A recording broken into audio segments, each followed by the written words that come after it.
கழிவறையில் 3 நாட்கள் உறங்கினேன். சாதிக்கும் வெறி சரிகமப மேடை ஏற்றியது. இலங்கை இந்திரஜித் உருக்கம். சிலிர்த்து போன நடுவர்கள். காணொளியை முழுமையாக பார்ப்பதற்கு முன்னர் எழுமின் செய்திகள் யூடியூப் சேனலை மறக்காமல் சப்ஸ்கிரைப் செய்து கொள்ளுங்கள். சரிகமப நிகழ்ச்சியில் கலந்து கொள்ளும் வாய்ப்பு பதுளை மாவட்டம் பூனாகலையைச் சேர்ந்த இந்திரஜித்திற்கு கிடைத்திருக்கும் நிலையில் நேற்று அவர் பாடிய முதல் பாடல் ஒளிபரப்பானது. பாடும் நிலா பாலு என்று அன்போடு அழைக்கப்பட்ட மறைந்த பாடகர் எஸ்.பி. பாலசுப்ரமணியத்தின் பாடலை தெரிவு செய்து அவர் பாடியிருந்தார். பாடி முடிந்த பிறகு நடுவர்களின் பாராட்டை இந்திரஜித் பெற்று அரங்கத்தினை நெகிழ்ச்சியில் மூழ்க வைத்திருந்தார். பிறகு அவர் எப்படி இலங்கையில் இருந்து இந்தியாவுக்கு வந்தார் என்று உருக்கமாக பேசினார்.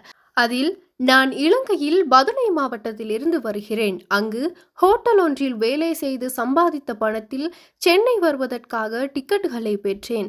ஆடிஷனில் தேர்வான எனக்கு எங்கு தங்குவதென்று தெரியவில்லை. இசை பயணத்தினை தொடர வேண்டும் என்று 3 நாட்களாக சென்னை பேருந்து நிலையத்தில் தங்கி கழிவறையில் தூங்கி அன்றாட கடமைகளை முடித்தேன். பிறகு சரிகமப மேடையில் எனக்கு வாழ்க்கை வாய்ப்பு கொடுத்துள்ளது. நிச்சயம் வெற்றியுடன் தான் நாடு திரும்புவேன் என்று உருக்கமாக பேசியுள்ளார். இது போன்ற காணொளிகளை தொடர்ச்சியாக பார்வையிட எழுமின் செய்திகள் யூடியூப் சேனலை சப்ஸ்கிரைப் செய்து கொள்ளுங்கள். நான் உங்கள் ரியா.